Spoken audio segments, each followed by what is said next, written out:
What's up, guys and ghouls, and welcome to another episode of Fright Mic. I'm Liz. I'm Sam. And today we are talking heavy metal horror. It's a brand new month, a brand new theme. We're rocking out. Hell yeah. All month long. Hell yeah. And we are starting off super strong with the fun, crazy Deathgasm from 2015.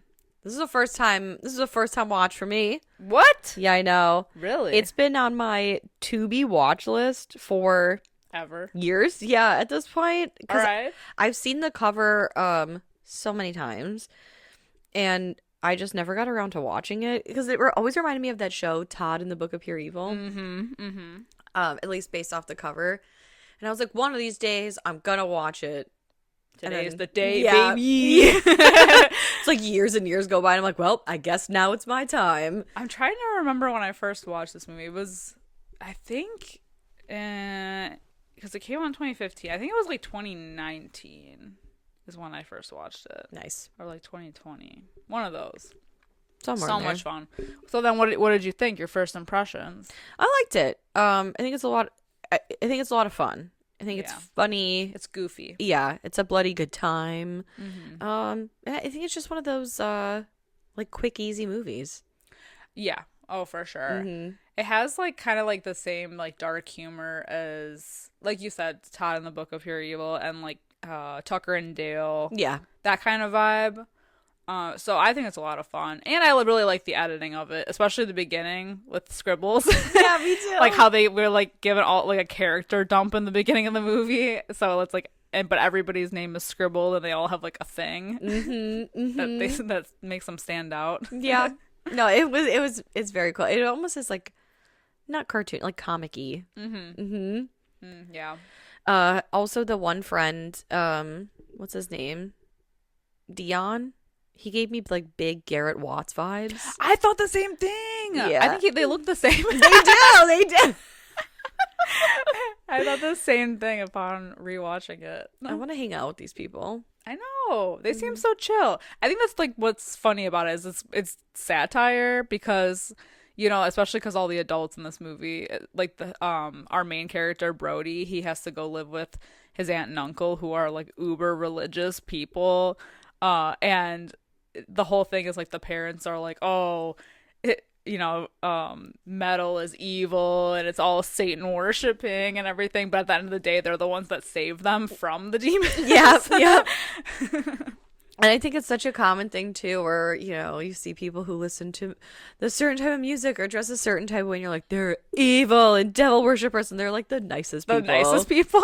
You ever see those videos? I think they're like on TikTok and like Instagram reels where they say like, oh, this is what goes on at metal shows, like in between sets, and they're like jamming out to like Britney Spears. Yeah. Hey, I just met you, and this is crazy. Yeah.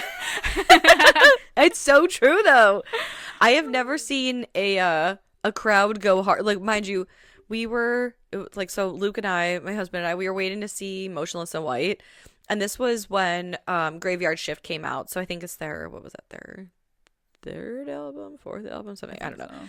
And there's like they're setting up, and it's like this big like cemetery kind of like set on the stage or whatever. And then I think it was Rockstar by Post Malone came on, and the entire crowd like just going crazy. And I was like, this is like so opposite of like yeah. They need a palate cleanser. Of course. Or get hyped up. Like Somebody Told Me by the Killers. Yeah. I know now everyone's, which they do a cover of. Yes, they do. Yes, they do. Yes, they effing do. Maybe it was them singing all along. Maybe they were warming up. Somebody stop me. I have seen them perform that live too. That was good. That was good shit. That was a good concert too. Yeah. Damn, that was a good concert. I wish I could go back. Yeah. What was it? unrelated, I guess, to like metal, but when we went to see like Sum 41 and Oh, The The Offspring, yeah. and in between they were playing Take on Me. That shit went hard. And we were like twerking in the seat. Oh yeah, that was such a fun concert. That was after like those 2 heavy vodka drinks or whatever. Yeah, I got trashed. Yeah. Oh yeah. I threw up in the parking lot. Good times. Yeah, honestly, great times. We didn't even leave and you threw up. I know. I throwed up. I threwed up, Mom. Mom. To be fair, I showed up and I said, I'm getting fucked up You did do it. I had a bad day. I'm getting fucked up. I think I was still twerking while holding your hair. Like, people were trying to leave, and I'm like, go around. Fun times. Well, you pay $20 for those cans. Yeah, I know. And I threw it all up. I didn't even get to keep it. I kept it, man. Yeah. Kept it in like a winner. Oh my god. I know. Yeah. I will say too, like I like this group of friends in this movie, bringing it back.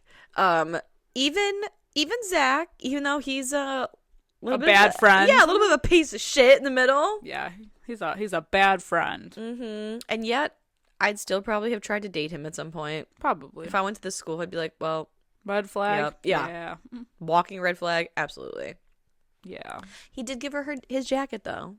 That's true. Still a bit of a gentleman.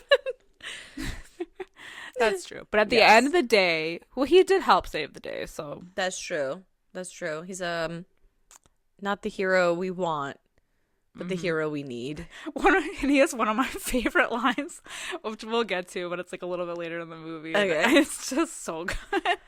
This movie, I mean, really has so many things. So many funny lines, especially in the beginning when we're like getting introduced to the characters. But real quick, let's just go over the scores.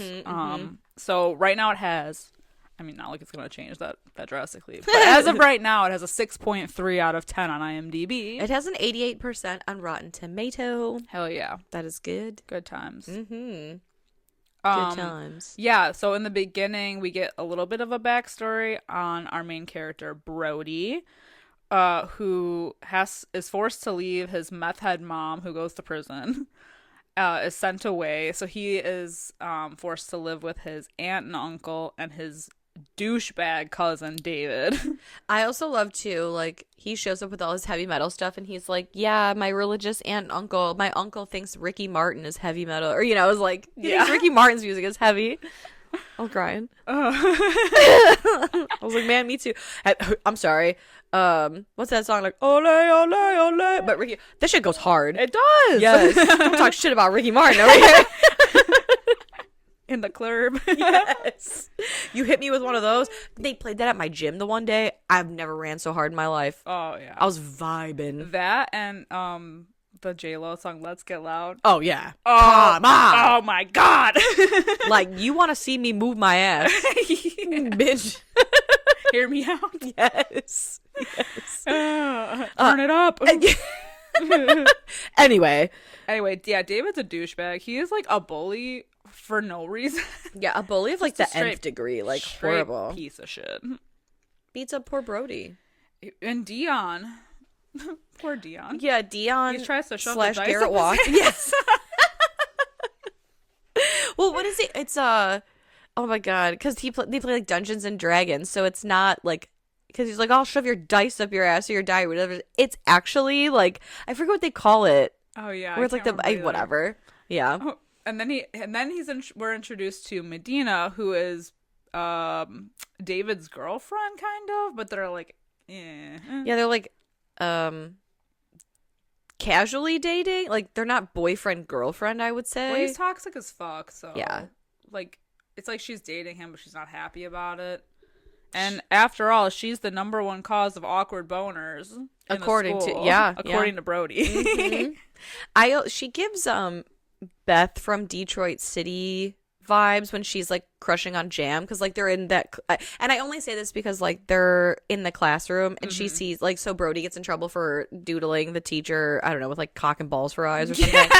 And he throws it away and she like steals it and she's like intrigued by him, and it just reminds me of like, what's her face from Detroit Rock City when she's watching Jam scribble on his drumsticks. It's true, because she's like like a preppy blonde girl, but she's attracted to like the dark nature of Brody. But of course. Who wouldn't be attracted to him? But it is cute that they're like insta friends, like all the whole group. Yeah. Because Brody's new, and he doesn't really know anybody, but insta friends. I know, I love it. They're hanging out, and then they have another friend too named Giles, who's just, I mean, he's also just along to play Dungeons and Dragons. Like, and like, who he says got suspended for violating the CPR dummy? Yeah. I want to be friends with these people. It's so funny.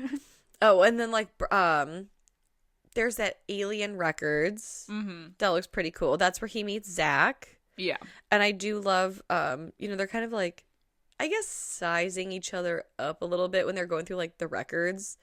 And Zach pulls out one that's kind of like heavy or whatever. And then Brody pulls out one, but he looks down and it's like poison. Yeah. He's like, oh, no. How about this one? not this one. Right. But like all high school boys do, they're like, we should start a band. Of course. And they name it Deathgasm. All caps because lowercase is for pussies. That's true. According to Zach. That's true. Yeah. I love all the names that they come up with. And it has to be the leather couch print. The leather, yes. The leather couch logo. Of course. And I do love too when they're like, I don't know, they're making a music video or whatever, and they all have the corpse paint on. I love it so much. They're just like in the forest being total idiots. Yeah. It's incredible. And they're obsessed with this other band called Haxon Sword. Mostly the singer, Ricky Daggers. What a cool name for a cool guy. Ricky Daggers in this movie, so they find his house. It's like an old house. There's all kinds of like weird papers on the wall. Well, he had whatever. to go into hiding because he got Yes. into like some legal trouble, so he went into hiding, and they happened to find his house. Of course, because of course Zach just like happens to know that he went to hiding in some random place. I think they're in New Zealand, right? Yeah, I think so. Okay, and so they go to his house, and I just love that they find his body, death gripping a record, and they're like, "Oh shit, is he alive?" Like, he looks so crusty. Yeah. I don't know why he reminds me of like, Why is he squatting in his own house? maybe he's just, Or maybe he's just squatting in a house. you're right. Although he has all those amps. That is true. I don't know. Maybe he's just like a slob. Yeah, maybe. I mean, he decorated the walls with newspaper clippings of himself. As would I. Yeah. Surround yourself with what you love. That's true. And what I love is me. Yeah, they basically try to like pry the album out of his corpsey hands, and they do get it, but he pops up immediately and he's like, "Give me that!" Oh my god, it's so funny. And then I think it's even funnier when they do look at the album inside, and it's like, it's not I think what is it, like a Rick Astley? It's a Rick Astley album. He's like, what the fuck? I know. Yeah, so Ricky Daggers demands that they give him the album back. And all of a sudden, this guy in a suit, he breaks into Ricky Daggers' house, and he's looking for Ricky, and he realizes, like, oh shit, I'm basically cornered. And so he tells these boys, because he's like, oh, did so-and-so send you? And they're like, no, we're fans, we're like fans of metal music, Yeah. And so then he's like, okay, I need you to take this and guard this with your life. Like, do not, like, put it in hiding, basically. Yeah. Don't let anyone get to it. Exactly. And then, what's his name? Vaden? Yeah, Vaden? the, like, demon henchman. Yeah, the guy in the suit that breaks in. He kills Ricky Daggers by slitting his throat. Yeah. Which is awesome. And fucking metal. Yeah. But then, for failing to bring the black hymn, that's what they're looking for. The black hymn, the sheet music that's in the Rick Astley sleeve. Vaden, whatever, he fails to bring the, like, head of whoever, this demon cult. I don't even know. I don't know what they are. I don't know what they are either. Because originally I thought that main guy was the guy, the overlord that they were talking about, the Adon or whatever. I thought he was like the first time I saw this, I'm like, I thought that was him the whole time, but then they end up talking about him after. Right. It's not him. But he's like the head demon. Or so we think. Yeah. I mean, I guess. I don't know. Because it's very like Lucifer-esque. right, like you think like, oh, this is the bad guy. Yeah, because he's like in charge. And he's got the big desk and all. Yeah, the big desk and the big empty room. Mm-hmm. I do love so much though. So when this Vaden guy comes and tells him like, oh yeah, Daggers is dead. However, I did lose the black hymn, but I know where to look for it. And this guy's like, you have let me down. And you know what happens to people that let me down? They don't do it. They don't get an opportunity to do it twice.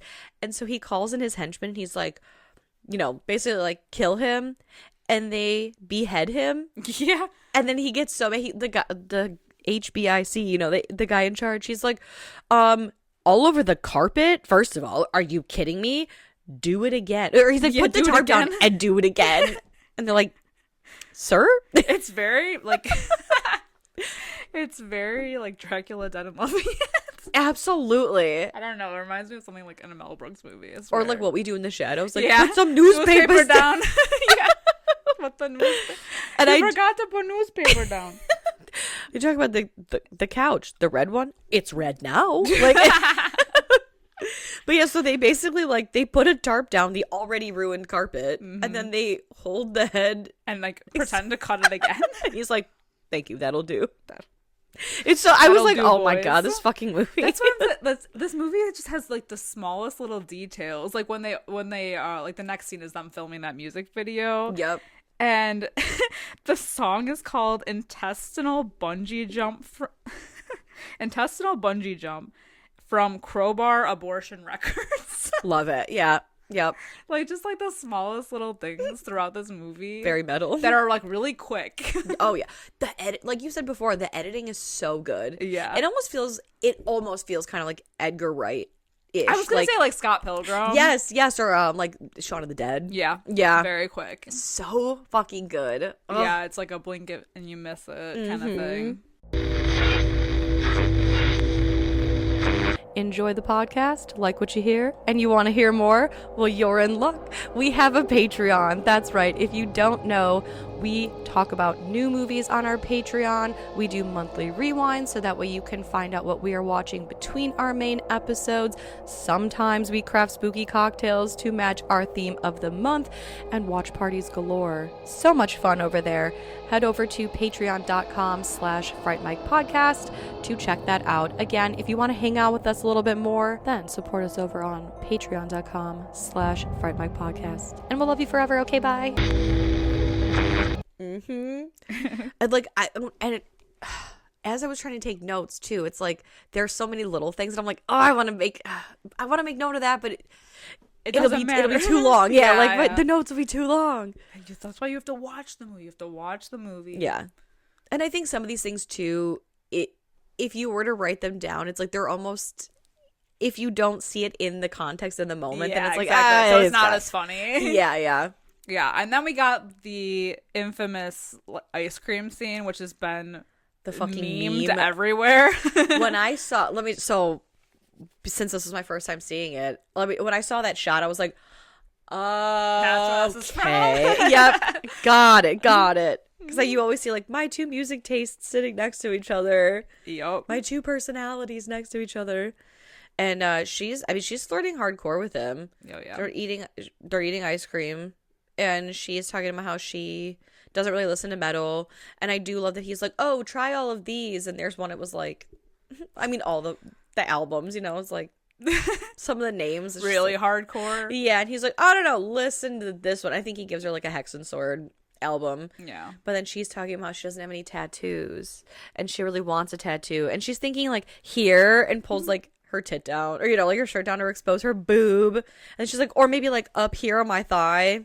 Get it, girl. Hell yeah. And she wants him to hand draw her first tattoo. Cute. I know. The little flirting. It's so cute. It is cute. And she does. I like when she's walking home and she's listening to her like pop album. She's like, I'm gonna put on the metal and she album. Pops it, and she's like, been awakened. Yeah, she's like, holy shit. Her third eye has opened. I know. It's so good. It's so good. I love when they have the visions when they put the headphones on, like the first one that he has, where he has like laser eyes and he shoots her top off. I know. Yes. Well, then when she listens to it, it's the two women like crawling up her legs. Yeah. Like, fuck yeah. She's like a warrior princess. Yes. It's on the top of a mountain. It's great. It's how you feel when you listen to that type of music. Like, totally. Very Thor. Very Thor, yes. Very fucking Thor. It's so Got good. a laser sword. So they end up playing the sheet music that they find, thinking like this is going to be like their next hit. It's going to be their bop, the Deathgasm bop. And as they're playing this sheet music, the lights are flickering. The uncle, you could see him like walking away from the garage and like he starts like turning kind of, like almost starting to become possessed and like nosebleeds and just everything's kind of fucked around the neighborhood. Mm-hmm. So it's the stirrings of something, but they don't finish. They don't finish it because Brody like fucks it up or something. Yeah. And so then everything goes back to normal. And then we see Brody, he's in school and he gets beat up by his shit cousin David, which then like basically then he's got to like walk home and Medina is looking for him. Because I think he even goes to the record store after that, right? Mm-hmm. And he transcribes the music too. That's right. Because he learns that the music or like the sheet music is like a demon summoning thing. Mm-hmm. Yeah, I forget exactly. I didn't write down what it like translates to, but it's like, something with power because he wants to get power from it. Is it like wealth and power or greed and power? I don't know, something. Yeah, something like that. But I always love when people are so like when they see words in Latin like daemonia or whatever, and then they're like, oh, demons. It's like, well, yeah. What did you think that meant? Yeah, exactly. I'm a little confused. I'm confused why you're confused. Yeah. But then, yeah, so, like, Brody gets beat up by his cousin David, basically because he saw him with Medina. Imagine having to, like, live with that guy, because the worst. He just beat the shit out of you, and then you have to go home and see him again. And pretend like nothing's out of the ordinary. Yeah. And so because Brody is kind of, like, not missing, but, missing, Medina finds Zach siphoning Diesel, and I just love that she goes, are you stealing gas? And he's like, no, I'm stealing diesel. Oh, okay. She's like, don't you feel bad about that? He's like, no. Actually, no, I don't. I feel like that's a Kelso thing to say. Absolutely. It reminded me of Jennifer's Body. Oh, yeah. I'm not killing people. I'm killing boys. Yeah. There's a difference. And so she, she's like, hey, well, if you see Brody, give him this note. Don't read it. Of course he does. Of course. And it says to meet her in the park at 9 p.m. sharp. Mm-hmm. XOXO Medina. But of course he doesn't give him the note. And he meets her and they end up making out. Because Zach, the shit friend, is like, yeah, I gave Brody your note and he basically thinks that you're disgusting and he wants nothing to do with you. And so I just thought I'd tell you in person. You want some of this whiskey, though? I'll take the edge off. Oh, yeah. But again, like I said earlier, this is when he's like, hey, you must be freezing out here. Let me give you my jacket. It's like, oh, well, at least you're a piece of shit, but that's really sweet. You effed me in the butt, but at least you're going to use lube. Yeah, exactly. Like, I guess. Courtesy lube. Right, exactly. Let me down gently, I guess. Yeah, so they make out, and it's just like, dun, dun, dun. Oh, yeah, this is going to go well Mm-hmm. down the line. Mm-hmm. Then they end up playing the music again. And this is when they get a little bit farther into the song, and his uncle, Brody's uncle, just starts spewing out blood. Like it's like Team mess. America. Yeah. Projectile vomiting. Overkill. Blood everywhere. Mm-hmm. I sense this will be a theme Yes. throughout this theme. Yes. Yeah, so this will be a common occurrence Because throughout it's this month's metal. theme. Of course. Blood splatters. Totally. Especially the second half of this movie is nothing but blood splatters everywhere. Yeah. The back half of this movie was kind of giving Dead Alive vibes. Oh yeah, for bit. sure. And I do love a good dildo kill. Oh, a kildo. That's the best part of this movie. Yeah, no, hands down, for sure. But yeah, so they play the black hymn, and all the adults in town that are, because the garage opens and the amps like really are playing, Yeah. like loud. So, but it's weird how like not everybody gets, it's like mostly everybody gets possessed. I think but it's all not the everybody. adults. Yeah, like all the adults, I think, because like Medina isn't part of the band or anything, and she didn't get it. Yeah, it seems like all the adults in town, for whatever reason, are afflicted by this black hymn curse, but like none of the Which the will teenagers also are. come into play later this month. Of course. Because like again, like I think this is so funny because like yeah, the adults that were in like a hearing radius are all affected.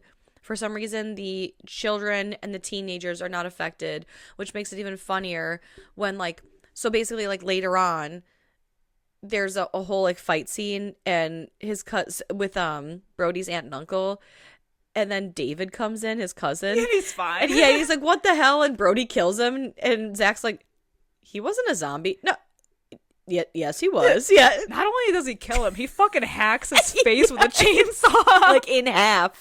Yeah. Fucking bisects his face. Wow. I know. Yeah. It reminded me of like, whoa, you killed Zombie Flanders. Flanders was a zombie? Yeah.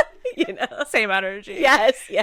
Well, I think that's what's ironic about it is like they say that the metal, like kids who listen to metal, is like they're melting their brains, you know, like it's influencing them to be like bad people, when in this movie it's the adults, like Absolutely. like completely fucked up. It's so good. Yeah. So the adults start acting up and they start trying to kill the teenagers. Okay, but the best line in the movie, so it's when Brody goes to Zach and they're trying to figure out what to do. They're trying to get like reverse everything, so they're like, oh well, maybe we should just, like get the sheet music back and play it backwards. And they go to see Brody or Zach's dad at the garage. Yep. And he's possessed, so they have to kill him. So it's like, what do they use the they like basically like hack him up and then they drop like a car engine on his head. He takes his eyeballs out. Yes. And he's like, I see you. And they slam the engine on his head. And Zach goes, you know, I love this. He goes, I think this is how he would have wanted to go out. What? With his eyeballs plucked out and a car engine on his head? And he's like, yeah. Yeah. I fucking died at that. You would have wanted it this way. Fucking metal. It's so good. It's so good. This like that's probably like one of my favorite lines in the whole movie. It's so good. Cracks me up every time. Because it's just so brutal, and he's trying to like comfort him, and he's like, you know what? This is how it was always meant to be. This was how you would have wanted to go out. It's so funny. And so it's funny because like there's this whole, you know, the adults are turning. We saw the teacher shit blood and like all this crazy stuff. And projectile fucking vomits blood all over that girl. Yes. In the front row. Incredible stuff. Incredible work. It just kept going. It was so, yeah. So gross. And so like obviously like all the adults have turned. It's now nighttime, and even though Medina like really never wants to see Brody again, we see Dion and Giles are in trouble, and Medina comes out of nowhere and like basically like axes one of the creatures in half. Oh yeah, she's a badass. Yeah, the way she just wields that axe, like, oh. And I do love it. I think it's Giles is like, oh yeah, like when she was chopping that up, you know, like I had a chub. Like, of course. And then they leave the note on the door because they're like, we're going to go to the school. Yeah, oh my God. So they leave the note for Brody and Zach, who are on their way to the record store because they go back to try to find Abigail, who's like the tarot reader, like medium chick. But by the time they get there, she's basically almost dead. Yeah, she's like knocking on death's door and tells them that like, oh, you have the black hymn? Oh, you played the black hymn. Oh, okay. So then Aloth, the demon, He's gonna It's come. his ascension. Yeah, there's nothing you can do to stop it. And I also did love this part too, where she's like, he's gonna ascend at the witching hour. They're like, witches, and she's like 3 a.m. and well, like Central Time, Pacific. Does he count for daylight savings? Do demons count daylight savings time? Yes, like, which valid, because in these movies it's always like at 3 a.m. Well, 3 a.m. whose time? Right, exactly. Are we crossing the international date line? 3 a.m. today? 3 a.m. tomorrow? Yeah, like what time zone is hell in? Thank you. You know, What kind of because what are we hell's working eternal, with? right? How do they have a clock? Yeah. I always wondered that too, like the demon, 3 in the morning, but like the witching 3:33. hour. Yeah, but it's like, How they know? because the witching hour is, I mean, all different times at all different points in the world. So, It depends. Yeah. right? Yeah. Like, are there specific legions of demons that are like, okay, you guys are mountain time. Yeah. Yeah. Northern You're the mountain hemisphere. boys. Yeah, exactly. It's so stupid. Yeah. I guess it depends on what object summons them and what, like, where the object is in the time zone. True. Because a lot of the time, like Paranormal Activity, it's like the Ouija board in, I don't even know, where are they at? California? Right. Whatever. Sure. Yeah. Whereas this is like sheet music. Right. True. It's all relative, I guess. But anyway, Aloth is going to fuse with a human host, so The most powerful human host or something. something like that. Yeah. I don't know. There's a lot of demon talk, and I just was like, okay, sure. Yeah. Because there's like this like kind of secret society people looking for it, but they don't really explain who they are. No. Or what there's they not a are. backstory. Because when they get up to Earth and that guy who we thought was the one in charge, it's like they're all kind of like fighting for the spot. Right. To be like the head honcho and get that power. But then he ends up dying because that chick that's with them, Yeah. she's like, I want the power for myself. So she kills him. Now, I think this is what I'm confused on too, is like, are they, I thought they were just like people. I didn't know, are they demons? Because I think that's what's confusing to me, is like they just kind of like pop in and out of the story when they need to. Yeah. And I don't know if they ever mention that man's name who ends up getting killed by that woman. But her name, I don't even remember her name. I think they mentioned it maybe once. But so it's like these people in these cloaks, and they say like Aloth is going to enter the host of like a very powerful person. So then she kills the guy. So that way she's the most powerful, or she's the head of whatever. So that way Aloth will take over her. But then Aloth ends up taking over someone completely different. Yeah. So it's like that part of the movie I'm all sorts of confused on. But it was so fun that it doesn't matter. Yeah. You I know? think at the end of the day it doesn't. I don't know who they are either. Yeah. I just know that they're trying to fight for him. Right. For that spot. They want like his power. Yeah. Yeah. And somehow they know that Brody is the key. Yeah. So they're all trying to track him down. Mm-hmm. Meanwhile, Brody and Zach are like, well, shit, we have to go back to like, so Brody has to go back to like his aunt and uncle's house where he left the black hymn. And I believe it was his cousin that tore it up. Yeah. So like they have to collect the pieces. Mm-hmm. But his aunt and uncle are afflicted with the demon blood, this is the best or whatever. scene of the movie. Agreed. So they have to fight off his aunt and uncle, and they end up back in their bedroom, and they're trying to find weapons to fight them off. And so they go into the closet in a box that's labeled church stuff, and it's just like full of fucking dildos, Anal beads, and sex toys, yes, and like vibrators, and like all this stuff. This gigantic black dildo, double-ended black dildo. It's incredible. And so they decide to use it on them. And so there's an entire sequence of them just beating the shit out of them with a dildo, and it's like not effective at all. And there's like so many other things in the room that are probably better weapons. But it's. I love watching someone beat someone up with a dildo. Yeah, like companion. Exactly. It's never not funny when when you hit someone in the face with a dildo. So in a movie. It's so true. It's so true. And they're like, Zach's like, we need a better weapon. So Brody goes to get a chainsaw, And I love when he comes in, he's got the chainsaw all revved up, ready to go, and then he trips. Yeah. Like, truly incredible work. But they end up taking out both the aunt and the uncle in a very bloody... The double tap was the vibrator to the ear. To the ear. Like, again, kind of like Companion with the... Yeah. You know? Yeah. I see the inspiration. I love when the uncle is choking Zach up against the wall. And he's just like slowly reaching for that giant, the one that's like suction cup to the nightstand. You know what? Desperate times, man. And then he does end up like beating him pretty good with it. Like, it's triumphant bastard.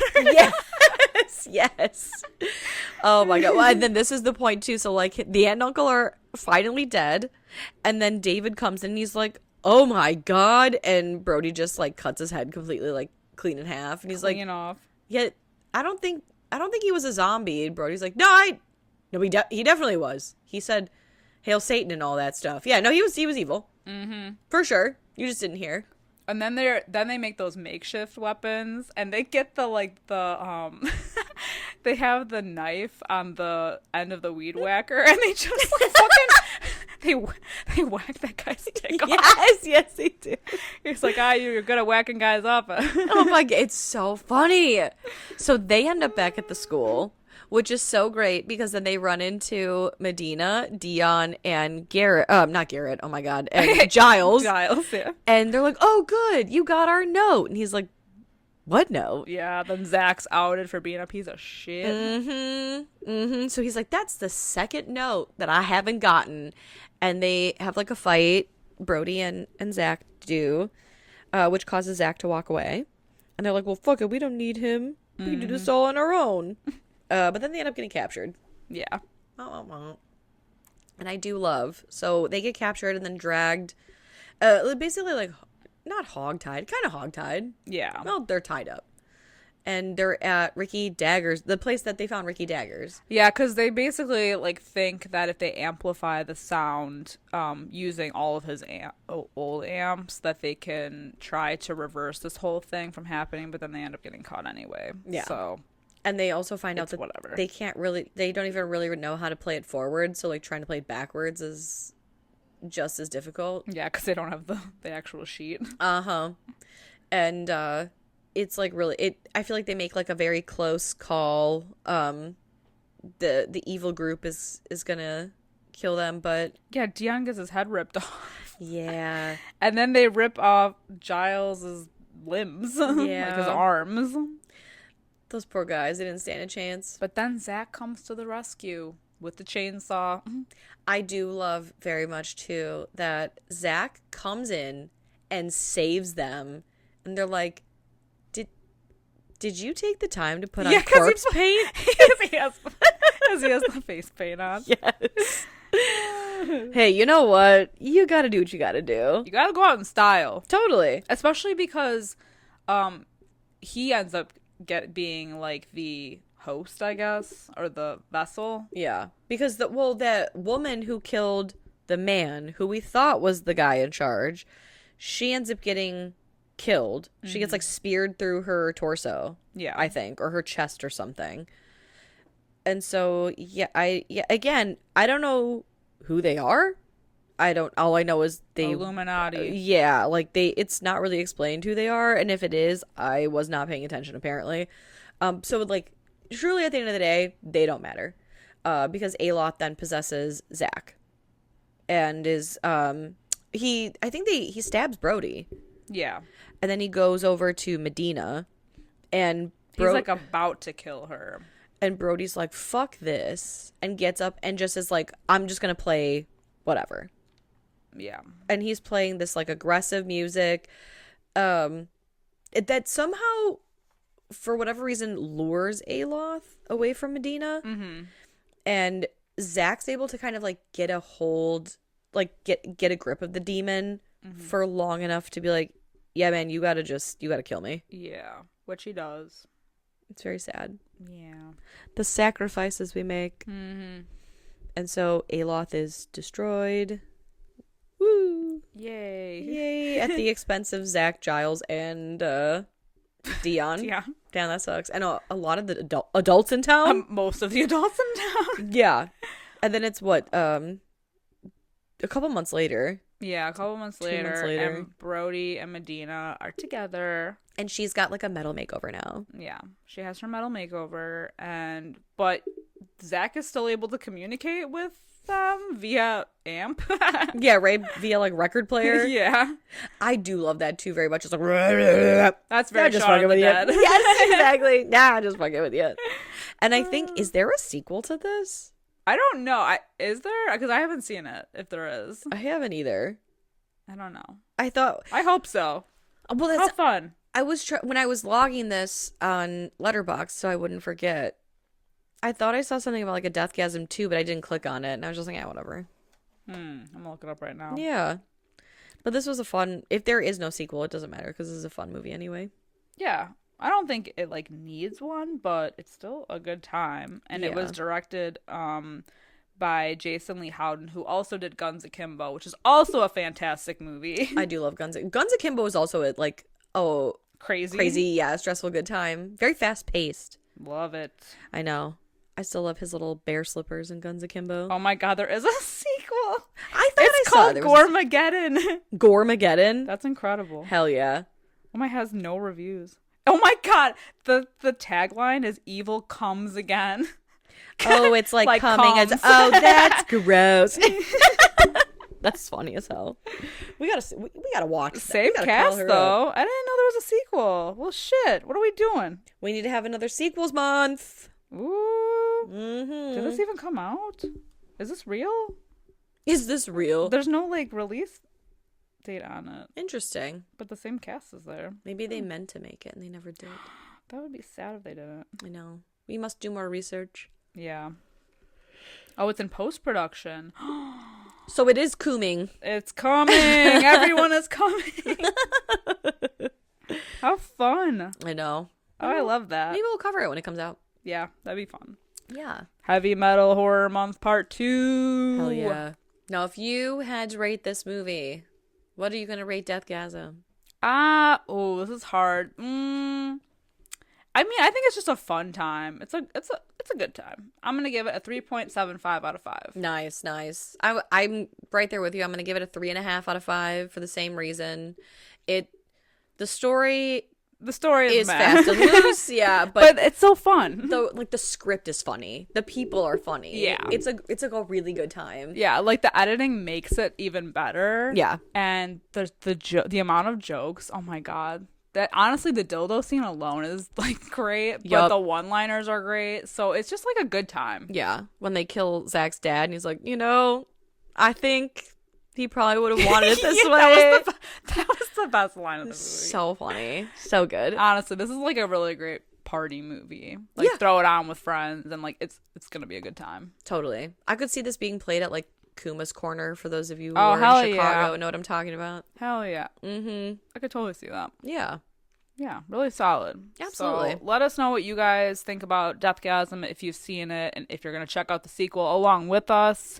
Hit us up in our Discord at Fright Mic Podcast, and you can follow us on all social media platforms, also at Fright Mic Podcast.